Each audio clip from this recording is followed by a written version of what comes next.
सध्याच्या धकाधकीच्या आणि फास्ट फूडच्या जमान्यामध्ये स्वतःच्या आरोग्याकडे लक्ष देण्यासाठी मनुष्याकडे वेळ शिल्लक नाही। परंतु आरोग्य हीच खऱ्या अर्थानं संपत्ती आहे आणि त्यामुळेच आपल्या आरोग्याकडे लक्ष देण्यासाठीच योग साधना आणि ध्यानधारणा यालाही प्रचंड महत्त्व आहे।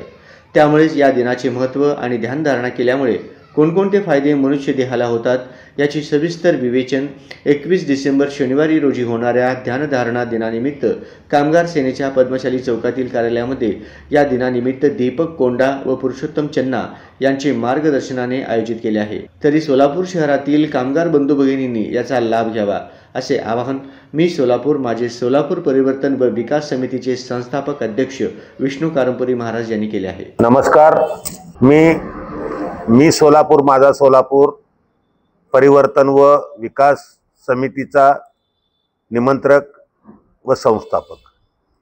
आपल्याला आवाहन करण्यात येते की 21 डिसेंबर रोजी जागतिक ध्यान दिनानिमित्त श्रीराम मिशन आर्ट फुलनेस या संस्थेच्या वतीने श्री दीपक कोंडा साहेब त्याचप्रमाणे पुरुषोत्तम चन्ना यांच्या मार्गदर्शनाखाली पद्मशाली चौक येथील कामगार सेना कार्यालयामध्ये ध्यान दिन साजरा करण्यात येणार आहे।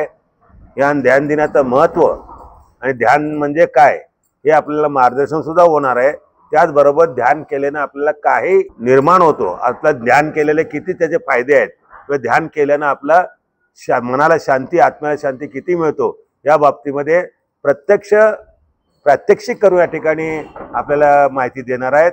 तरी सर्व कामगार बंधू भगिनींना, इच्छुकांना माझी विनंती आहे, त्या दिवशी सकाळी 11 वाजता महाराष्ट्र कामगार सेना कार्यालय पद्मशाली चौक सोलापूर येथे सर्वांनी उपस्थित राहून या ध्यान दिनामध्ये सहभागी व्हावे। या योग ध्यानधारणाविषयी श्री रामचंद्र मिशनचे विभागीय अध्यक्ष पुरुषोत्तम चन्ना या संदर्भात अधिक माहिती देताना काय म्हणतात पाहूया। नमस्कार, माझं नाव पुरुषोत्तम चन्ना, मी श्रीरामचंद्र मिशन या संस्थेचा विभागीय प्रमुख आहे। 21 डिसेंबर रोजी संयुक्त राष्ट्राने जागतिक ध्यान दिवस आयोजित केलेला आहे। तर या जागतिक ध्यान दिवसाच्या निमित्त मी सर्वांना ध्यानासाठी आमंत्रित करतो। आपल्या इथे विष्णू कारंपुरी यांच्या महाराष्ट्र कामगार सेना सोलापूर दाजीपेठ येथे आपण 21 डिसेंबर रोजी सकाळी 11 वाजता ध्यानाचे आयोजन केलेले आहे।